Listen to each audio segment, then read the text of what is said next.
Hello everyone, welcome back to my YouTube channel study with Prakash sir Dungarpur. दोस्तों, आज हम पढ़ेंगे क्लास 12th इंग्लिश का चैप्टर 9 a walk through the fire का दूसरा भाग। दोस्तों, पिछले भाग में हम जहां पर पढ़ रहे थे कि लेखक एडी स्मिथ है, वो एक व्यक्ति को देखता है जो पूरी तरह से उसका चेहरा लहूलुहान था और उसको ऐसा लगे कि मानो कुछ समय पहले ही उसको किसी ने अपने बूटों से उसके चेहरे पर ठोकर मार के उसको लहूलुहान कर दिया था। यहाँ से आगे हम पढ़ेंगे, आगे के जो पूरी कहानी है उसको जानेंगे। तो दोस्तों, वीडियो के अंत तक बने रहें और पूरा वीडियो ध्यान से देखें और अच्छे से समझने का प्रयास करें।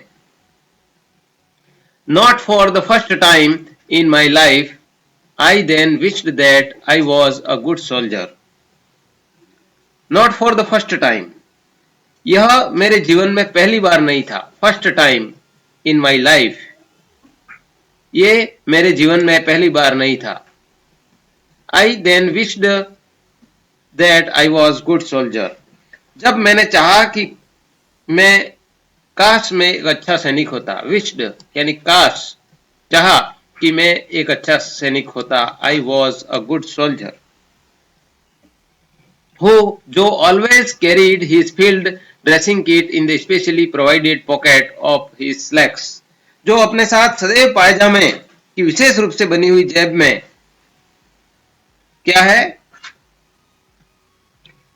who always carried यानी रखता, his field dressing kit का मतलब मरहम पट्टी करने का जो सिपाही का झोला था, उसके अंदर मरहम पट्टी का सामान था, वो उसके साथ हमेशा रखता। इन स्पेशली और विशेषकर provided pocket of his slacks, और खास करके उसके जेब में जो एक विशेष रूप से बनी हुई जो उसकी जेब थी, उस जेब में instead of the usual tin of cigarettes, यानी सिगरेट के पैकेट के बजाय वो प्राथमिक उपचार का ये जो सामान है उसको वो रखता। Instead of usual tin of cigarettes, यानी सिगरेट रखने की जो उसके अंदर पैकेट, टीन का मतलब पैकेट से है, तो वो पैकेट रखता उसके बजाय कि वो एक प्राथमिक उपचार का सामान रखता। But not being a good soldier, लेकिन एक अच्छा सैनिक न होने के कारण, नॉट बीइंग न होने के कारण, क्या, गुड सोल्जर एक अच्छा सैनिक नहीं होने के कारण, I had to do the best I could with a large pocket handkerchief, अब मुझे एक बड़े रुमाल से ही अपना सर्वश्रेष्ठ प्रयास करना था। आई हैड टू डू, मुझे करना था, द बेस्ट यानी श्रेष्ठ प्रयास मुझे करना था। आई could with a large pocket handkerchief, उसके यानी मेरे जेब में जो बड़े रुमाल था उससे ही मुझे इसका जो है प्रयास करना था। And when I had managed to clear the blood from his face, और जब मैंने जैसे तैसे उसके चेहरे को खून साफ कर लिया। मैनेज्ड का मतलब यानी व्यवस्था की, टू क्लियर यानी साफ करने की, ब्लड फ्रॉम हिज फेस उसके चेहरे से खून को मैंने जैसे तैसे साफ कर लिया। I could see that he was indeed a very old Indian, और मैंने देखा कि वो वास्तव में एक बहुत ही वृद्ध भारतीय था। आई कुड सी, मैं देख सकता था कि he was indeed a very old Indian, और वो एक बहुत ही वृद्ध भारतीय था।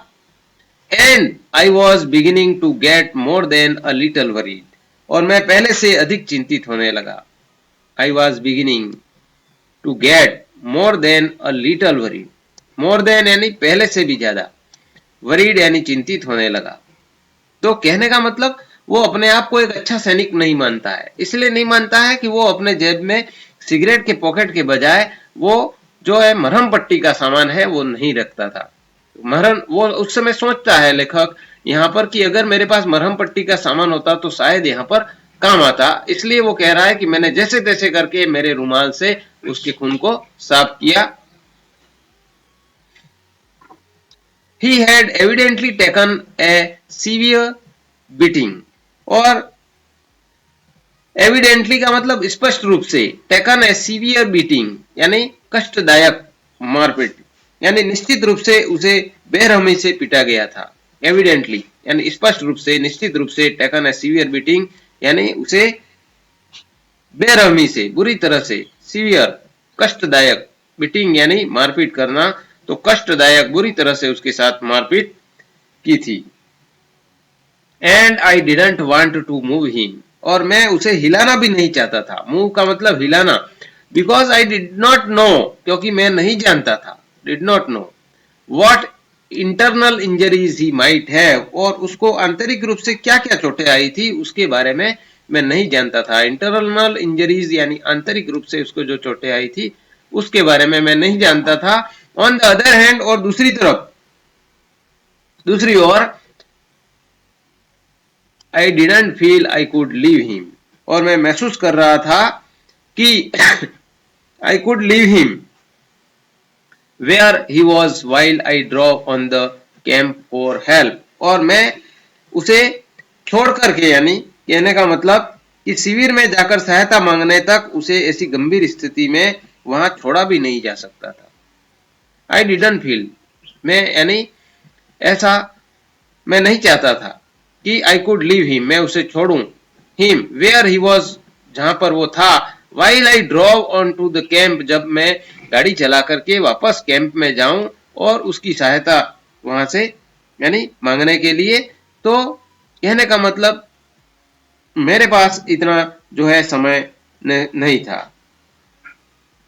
दोस्तों, वीडियो को आपने अभी तक लाइक नहीं किया हो तो आप वीडियो देख रहे हैं, उसके नीचे इस तरह का आइकन बना हुआ है, यहां पर आप क्लिक करके वीडियो को लाइक जरूर करें। इनफैक्ट, और वास्तव में, वस्तुतः, आई डिडंट नो, मुझे समझ नहीं आ रहा था। नो का मतलब जानना, समझना। मुझे समझ नहीं आ रहा था कि व्हाट टू डू, क्या करूं। And on that he stood up, और क्या करूं, तभी वह अनायास खड़ा हो गया। दैट ही स्टूड अप, वो खड़ा हो गया। क्वाइट सिंपली, बड़ी सरलता से खड़ा हो गया। Like that he stood up, जिस प्रकार से वो खड़ा होगा, बड़ी सरलता से खड़ा हो गया। I was left squatting on the ground, and while I was hastily trying to muster my sketchy knowledge of Urdu to ask him. Squatting का मतलब क्या है? पालथी मारकर बैठ जाना। तो मैं जमीन पर पालथी मारे बैठा रह गया। आई वॉज लेफ्ट यानी रह गया, तो मैं जमीन पर पालथी मारकर बैठा हुआ ही रह गया। And while I was hastily trying, जिस वक्त मैं अपनी टूटी फूटी उर्दू के विषय में शीघ्रता पूर्वक उससे पूछने की कोशिश कर रहा था। हेस्टिली, शीघ्रता पूर्वक, ट्राइंग यानी कोशिश कर रहा था। वाइल, जब मैं शीघ्रता पूर्वक कोशिश कर रहा था। मस्टर यानी संग्रह करना। क्या संग्रह करना? माई स्केची नॉलेज, मेरा टूटा फूटा जो जानकारी थी, टूटी फूटी जानकारी थी, किसके बारे में? उर्दू के विषय में। आस्क हिम, उसको, जब मैं शीघ्रता से मेरी टूटी फूटी उर्दू जो मैं जानता था उसके द्वारा, जो मैं जानता था उसके द्वारा मैंने उसको पूछा। If he was all right, he gave me my second surprise of evening, thanking me in perfect English for my timely intervention. तो तभी उसने शुद्ध अंग्रेजी में if he was all right, मैंने उसको पूछा कि वो ठीक है या नहीं है। all right यानी ठीक होना। He gave me second surprise, उसने मुझे दूसरी प्रकार से आश्चर्य में डाल दिया। ऑफ द इवनिंग, उस शाम को। Thinking me in perfect English, my timely intervention, और उसने क्या किया? तभी उसने शुद्ध अंग्रेजी में समय पर हस्तक्षेप करने के लिए जो है धन्यवाद देकर उस शाम को मुझे चकित कर दिया। Thinking me in perfect English यानी कहने का मतलब शुद्ध अंग्रेजी में उसने मुझे टाइमली इंटरवेंशन यानी समय पर हस्तक्षेप करने के लिए, those who were the words he used and you can imagine, वे शब्द जो उसने इस्तेमाल किए थे आप सोच सकते हैं। you can imagine, imagine का मतलब आप सोच सकते हैं कि जो शब्द उसने इस्तेमाल किए। how incongruous they sound coming from a ragged barefoot Indian, और आप सोच सकते हैं कि एक ऐसे इनकॉन्ग्रस यानी अटपटा, पटेहाल, दे साउंड कमिंग फ्रॉम रैग्ड, और नंगे पैर भारतीय के मुंह से, रैग्ड एंड बेयरफुट, बेयरफुट का मतलब नंगे पैर और रैग्ड का मतलब फटेहाल, उस भारतीय यानी नंगे पैर भारतीय के मुंह से ये शब्द अटपटे लगे। इनकॉन्ग्रस यानी अटपटे, तो ये शब्द है वो उसके मुंह से अटपटे लगे उस भारतीय व्यक्ति के। whose worldly possessions seem to be tied in the usual mysterious bundle somewhere in his धोती, जिसकी संपूर्ण संपत्ति उसकी धोती में कहीं रहस्यमय गठरी में बंधी प्रतीत होती थी। whose worldly possession, worldly possession का मतलब उसकी सांसारिक संपत्ति, उसके संसार में जितनी जो संपत्ति थी, seemed यानी ऐसी प्रतीत हुई, to be tied, tied का मतलब बंधी हुई प्रतीत हुई, in the usual mysterious यानी रहस्यमय, रहस्यमय ढंग से, बंडल यानी गठरी, समवेयर यानी कहीं, इन हिज धोती, तो उसकी जो धोती में कहीं रहस्यमय गठरी में बंधी प्रतीत हुई, उसकी पूरी जो संपत्ति है वो। दोस्तों, आप मेरे चैनल पर नए हैं, अभी तक मेरे चैनल को सब्सक्राइब नहीं किया हो तो सब्सक्राइब करके बेल आइकन के साथ ऑल नोटिफिकेशन को ऑन कर लें, ताकि इस तरह के वीडियो की जानकारी आप लोगों को मिलती रहे। आप अपने दोस्तों को वीडियो को शेयर भी जरूर करें।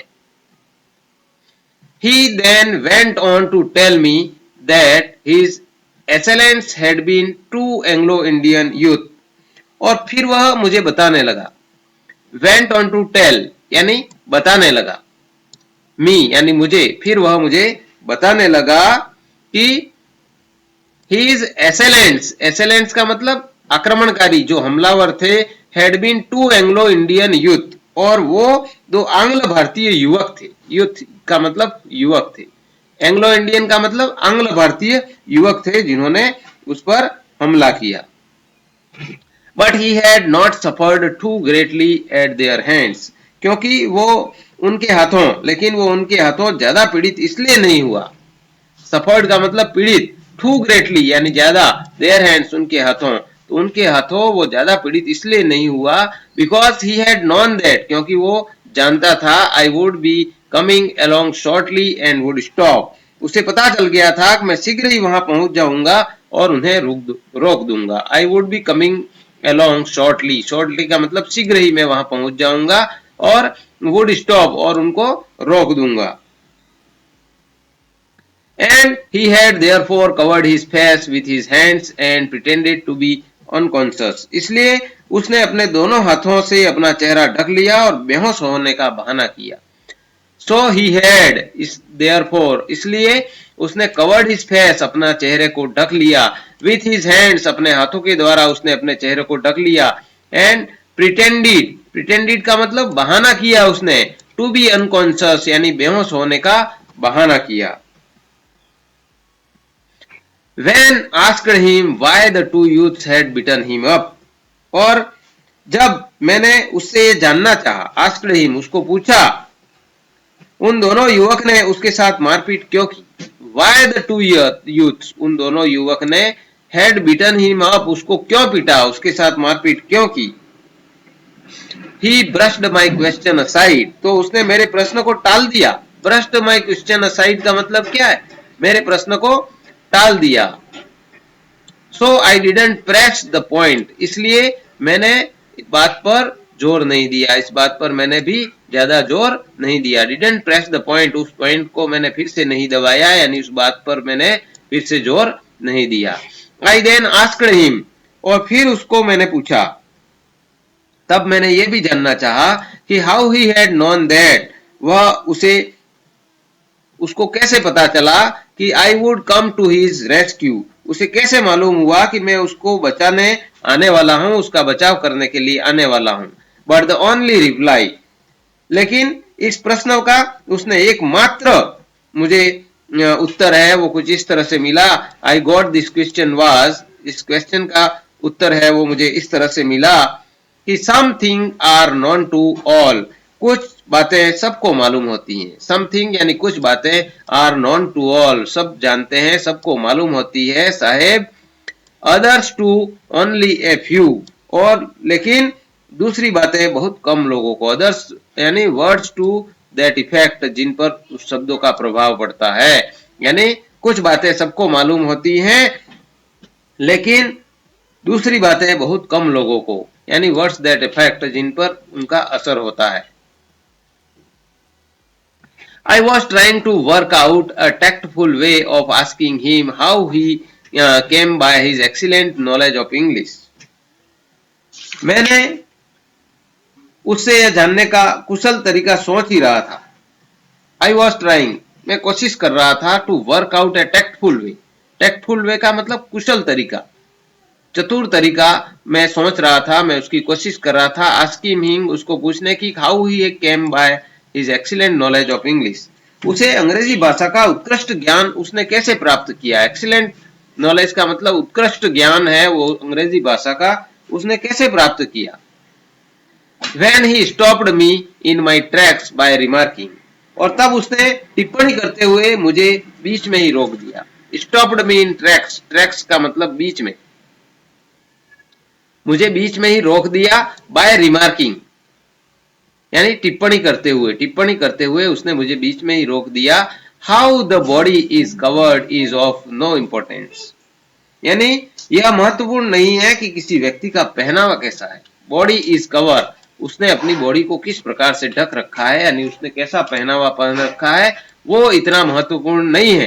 Compared with how the minds behave, अपितु आपको इसकी तुलना करनी चाहिए कि यह महत्वपूर्ण है कि उसका मस्तिष्क किस प्रकार व्यवहार करता है। माइंड्स बिहेव यानी उसका मस्तिष्क किस प्रकार से व्यवहार करता है। तो यहाँ पर वो व्यक्ति क्या कहता है कि व्यक्ति के पहनावा है वो इतना महत्वपूर्ण नहीं है, उसका पहनावा कैसा है वो इतना महत्वपूर्ण नहीं है, अभी तो महत्वपूर्ण ये है कि उस व्यक्ति के मस्तिष्क का व्यवहार है वो कैसा है, किस प्रकार वो व्यवहार करता है। Most of this conversation was going on while I was giving him a lift in the truck. और अधिकांश वार्तालाप तब चलता रहा। कन्वर्सेशन का मतलब वार्तालाप, बातचीत चलती रही। was going on का मतलब चलती रही। While I was giving him lift in the truck, जब मैंने उसको अपने ट्रक में चलने की सुविधा में दे रहा था, तब हमारे बीच में इस तरह की बातचीत है वो चलती रही। I had managed to get a straight answer out of him when I asked him where he was headed for. जब मैंने उसे पूछा कि वो कहां जा रहा है, where he was headed for का मतलब वह कहां जा रहा है। मैंने उसको पूछा कि वह कहां जा रहा है, तो इस प्रश्न में का मैंने सीधा उत्तर पा लिया। I had managed to get straight answer, मैंने उसका जो है सीधा आंसर प्राप्त कर लिया आउट ऑफ हिम, उससे कि and as this turned out to be Firozguda, और जैसे ही फिरोजगुड़ा निकला, टर्न्ड आउट यानी निकला, जैसे ही फिरोजगुड़ा निकला, which was not far out of my way, जो मेरे मार्ग से अधिक दूर नहीं था, यानी मेरे कैंप के मार्ग से अधिक दूर नहीं था।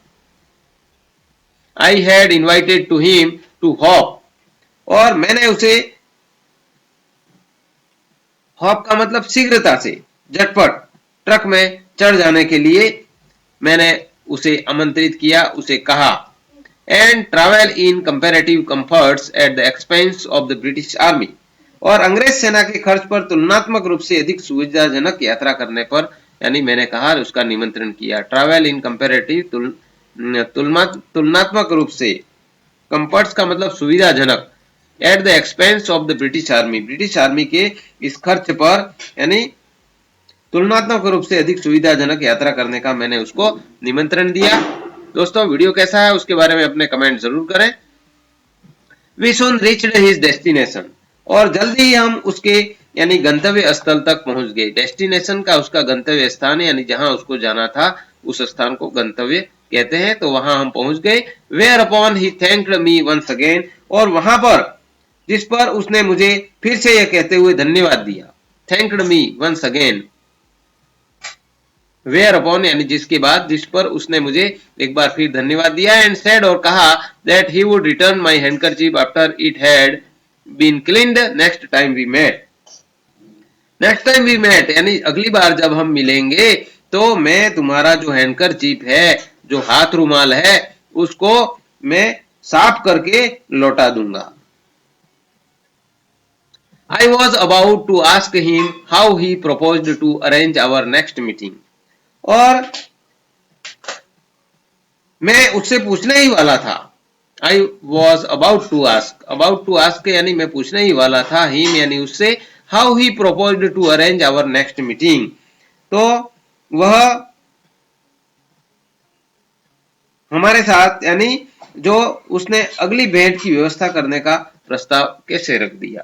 हाउ ही अरेंज्ड यानी व्यवस्था की, प्रपोज्ड यानी प्रस्ताव कैसे उसने रख दिया। When he didn't even know who do I was और which part of the huge sapper camp I was in. और यानी when he didn't even know, यहां तक कि वो जब नहीं जानता था, हु जो, डू यानी जो मैं करता था, कहने का मतलब कि वह न तो मुझे जानता था और न ही उसे पता था, हु डू और न ही उसे पता था। आई वॉज और which part of the huge sapper camp, और विशाल सेपर कैंप में मैं उसे कहां मिलूंगा। आई वॉज इन, मैं उसे कहां मिलूंगा वो उसे नहीं पता था। फिर भी उसने ऐसा प्रस्ताव कैसे रख दिया। But before could begin he had faded into the night, और लेकिन इससे पूर्व मैं उससे कुछ और पूछता, वह रात के अंधेरे में ओझल हो चुका था। फेडेड इनटू यानी ओझल हो जाना, तो वह रात के अंधेरे में ओझल हो चुका था। A few weeks later my posting came through the general headquarter at New Delhi। कुछ सप्ताह पश्चात मेरी नियुक्ति नई दिल्ली स्थित जनरल मुख्यालय में कर दी गई। A few weeks later, कुछ सप्ताह के पश्चात, my posting यानी मेरी नियुक्ति came through the general headquarter at New Delhi, तो जनरल हेडक्वार्टर मुख्यालय पर मेरी नियुक्ति दिल्ली में कर दी गई। And the night before I was due to leave coincided with the arrival of fresh supplies of Canadian canned beer at the camp। और प्रस्थान करने से एक रात पहले संयोग हुआ शिविर में कनाडा से कनस्तरबंद बियर की नई आपूर्ति भी आई। एंड द नाइट, और उस रात को, before I was due to leave, consign का मतलब क्या है, प्रस्थान करना था। कोइंसाइडेड यानी एक ही समय पर, यानी जिस समय मुझे प्रस्थान करना था और उसी समय पर वहां पर जो है फ्रेश सप्लाई, अराइवल यानी आगमन हुआ, fresh supplies of Canadian, Canada की जो बस्तरबंद बियर है वो शिविर में, उसकी आपूर्ति भी, नई आपूर्ति भी उसी समय आई। It also coincided with the visit to the camp of remarkable troop of Indians। और साथ ही यह भी संयोग था कि with the visit to the camp remarkable troop of Indians, professor यानी केवन यानी भारतीय कलाकारों का एक विशेष दल है, उसका दौरा भी उसी दिन हुआ।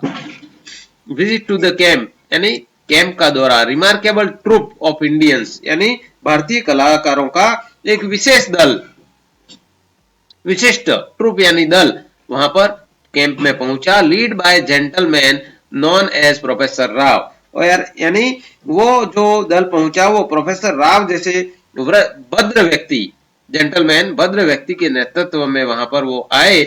Who were said to perform amazing feats of strength, और ये लोग शक्ति पर आधारित आश्चर्यजनक कर्तव्यों का प्रदर्शन करते थे। Who were said to perform यानी प्रदर्शन करते थे, अमेजिंग फीट्स यानी आश्चर्यजनक कर्तव्य, एंड स्ट्रेंथ शक्ति पर आधारित आश्चर्यजनक कर्तव्य करते थे, दिखाते थे। Entertainment at the camp was practically non existent at the time, और शिविर में उन दिनों मनोरंजक कार्यक्रमों का प्रचलन नहीं था। एंटरटेनमेंट यानी मनोरंजन, एट द कैंप शिविर में, प्रैक्टिकली नॉन एग्जिस्टेंट यानी व्यवहारिक रूप से उनका कोई अस्तित्व नहीं था, प्रचलित नहीं था, अप्रचलित था। एंड देयरफॉर इसलिए this show which had been laid on by the welfare officer was something not to be missed, और इसलिए कल्याण अधिकारी, वेलफेयर ऑफिसर, कल्याण अधिकारी वेलफेयर ऑफिसर के द्वारा आयोजित यह प्रदर्शन कुछ ऐसी देखने की चीज थी जिसे न देखने की गलती नहीं की जा सकती। was something not to be missed, यानी जिसको छोड़ा नहीं जा सकता था, न देखने की गलती नहीं की जा सकती थी, ऐसा शो का आयोजन किया गया था। दोस्तों वीडियो आप अपने जो सहपाठी हैं उनको शेयर जरूर करें। So after having celebrated well but not all that wisely, we went along to watch it. अतः ना समझी भरी मौज मस्ती कर हम इसे देखने पहुंच गए। सेलिब्रेट यानी मौज मस्ती करके, सो आफ्टर इसके बाद में मौज मस्ती करके, well but not all the wisely यानी ना समझी वाली मस्ती करके, we went along to watch it हम सब उसको देखने के लिए वहां चले गए। इन एक्चुअल फैक्ट और वास्तव में, we went along with the intention to taking the mickey यानी हम वहां पर, मिकी का मतलब होता है खिल्ली उड़ाना, टेक द मिकी यानी किसी के व्यवहार या बातचीत के तरीके की नकल करके उसकी खिल्ली उड़ाना। तो हम केवल वहां पर खिल्ली उड़ाने के सोच करके, उसके बारे में सोच करके, इंटेंशन उस इरादे के साथ में हम वहां पर पहुंच गए। बट आफ्टर ए वाइल लेकिन किंतु कुछ देर के बाद ही, लाइक एवरीवन एल्स देयर सभी उपस्थित अन्य व्यक्ति की तरह, वी स्टेड टू वंडर हम भी उन सब व्यक्ति की भांति हम भी आश्चर्यचकित रह गए, हम भी उसको देख करके आश्चर्य में पड़ गए। Thanks for watching chapter 9 a walk through the fire, keep learning, study with Prakash Sadh, Dungarpur. दोस्तों अब यहाँ पर ये व्यक्ति हैं, वो वहां पर जो भारतीय कलाकारों की जो टोली आई है, ट्रूप आया है, दल आया है, उस दल ने ऐसे उस दल को मजाक करने, उनकी खिल्ली उड़ाने के लिए वहां पर सारे देखने के लिए पहुंच जाते हैं। जैसा कि आर्मी कैंप में जो है प्रचलित नहीं था इस तरह के आयोजन करना, तो वे वहां पर इस कारण से वो पहुंच जाते हैं और वे गए थे उनका मजाक बनाने, उनकी नकल करने, उनकी खिल्ली उड़ाने, लेकिन वहां पर उन्होंने ऐसे आश्चर्य को देखा जिसको देख करके वो आश्चर्यचकित रह गए। तो इस प्रकार से उन्होंने कौन से ऐसे आश्चर्य को देखा, उसको जानने के लिए आप मेरे साथ बने रहे। अगले वीडियो में उसकी जानकारी करेंगे। तो मिलते हैं अगले वीडियो में, तब तक के लिए धन्यवाद। जय हिंद, जय भारत।